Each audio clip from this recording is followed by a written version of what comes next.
Andhra Pradesh budget రూపకల్పన దాదాపు పూర్తయింది. ఆర్థిక మంత్రి యనమల వార్షిక పద్దుకు తుది మెరుగులు దిద్దుతున్నారు. తలసరి ఆదాయం పెంపే ప్రధాన లక్ష్యంగా సామాజిక సంక్షేమానికి పెద్దపీట వేయనున్నారు. విద్యార్థుల నుంచి వివిధ ఫెడరేషన్ల వరకు అందరినీ సంతృప్తిపరిచేలా కొత్త పథకాలు, సరికొత్త కేటాయింపులతో రూపొందించినట్టు తెలుస్తోంది. ఈసారి బడ్జెట్ 1,75,000 కోట్ల రూపాయలు ఉంటుందని అంచనా.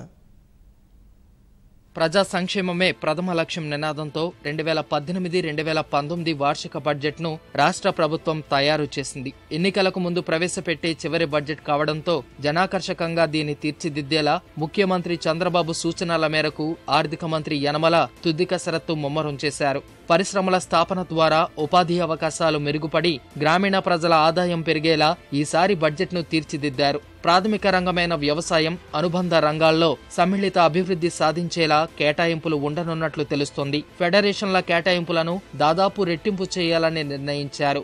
గతేడాది 35 కోట్లతో ఉన్న ఒక్కో ఫెడరేషన్ బడ్జెట్ ఈసారి 70 కోట్ల వరకు పెంచనున్నట్లు తెలుస్తుంది. కులమతాల పట్టింపు లేకుండా బీపీఎల్ కిందకు వచ్చే వారందరికీ ఇళ్ల స్థలాలు మంజూరు చేయాలని ప్రభుత్వం నిర్ణయించింది. ఈ పథకాన్ని బడ్జెట్లో ప్రకటించనుంది. ఈసారి బడ్జెట్లో విద్యకు, యువతకు పెద్దపీట వేయనుంది. పేద విద్యార్థులకు మరింత మేలు జరిగేలా ఉదయం పూట అల్పాహారం అందజేయాలనే ఆలోచన చేస్తుంది.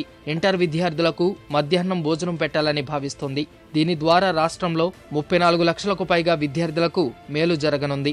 8వ తరగతి నుంచి ఇంటర్ వరకు చదివే అమ్మాయిలకు శానిటరీ నాప్కిన్స్ అందజేయాలని నిర్ణయించింది. ప్రభుత్వం తరపున సైకిళ్లు ఇచ్చే బడికొస్తా పథకాన్ని వచ్చే ఏడాది నుంచి 8వ తరగతి విద్యార్థినులకు వర్తింపచేయాలని నిర్ణయించారు. గిరిజన మహిళల్లో పోషకాహార లోపం నివారించేందుకు వారికి ప్రతి నెల 500 రూపాయల విలువైన న్యూట్రిషన్ కిట్ ఇవ్వనున్నారు. మధ్యాహ్న భోజన పథకంలో ప్రస్తుతం వారానికి ఇస్తున్న 3 గుడ్లను 5కు పెంచనున్నట్లు తెలుస్తోంది. యువతకు భరోసా ఇవ్వాలనే ఉద్దేశంతో నిరుద్యోగ భృతి ఇచ్చేందుకు ప్రణాళికలు సిద్ధం చేస్తుంది. వీలైనంత వరకు నిరుద్యోగులందరికీ భృతి ఇచ్చే ఆలోచన ప్రభుత్వానికి ఉంది.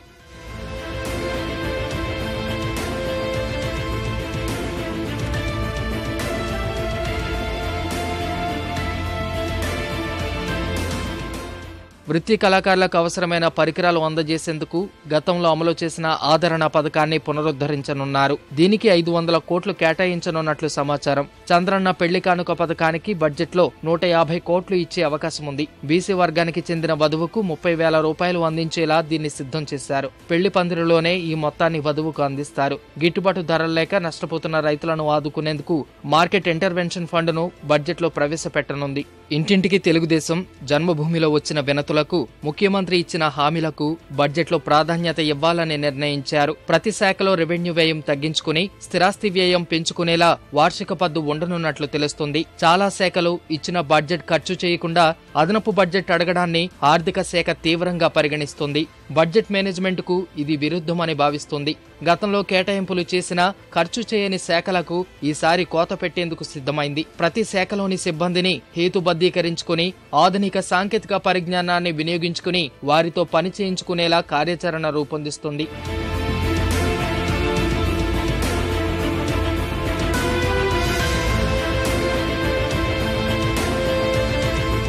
ఎస్సీలకు ఇచ్చే భూమి కొనుగోలుకు తగిన నిధులు కేటాయింపుతో పాటు రొయ్యల చెరువులు, వ్యవసాయ భూములను జోన్లుగా విభజించి కేటాయింపులు చేయనున్నట్లు సమాచారం. హిజ్రాలకు పింఛన్లు చెల్లించేందుకు ప్రత్యేకంగా నిధులు కేటాయించనున్నారు. ఒకే ఇంట్లో 2 వికలాంగులున్నా ఇక నుంచి 2కి పింఛను ఇచ్చేలా చర్యలు తీసుకుంటున్నారు. వచ్చే ఆర్థిక సంవత్సరం బడ్జెట్లో స్థిరాస్తి ఖర్చులు పెంచనున్నారు. హోంగార్డుల వేతనాల పెంపుదలకు అంగీకారం తెలపనున్నారు. రెవెన్యూలో అవసరానికి మించి జరుగుతున్న ఖర్చుకు అడ్డుకట్ట వేసేలా తగిన చర్యలు తీసుకున్నట్లు తెలుస్తుంది. ఆర్థిక వృద్ధి రేటుకు అనుగుణంగా ప్రజల జీవన ప్రమాణాలు పెరిగేలా వివిధ పథకాలను రూపొందిస్తున్నట్లు తెలుస్తోంది.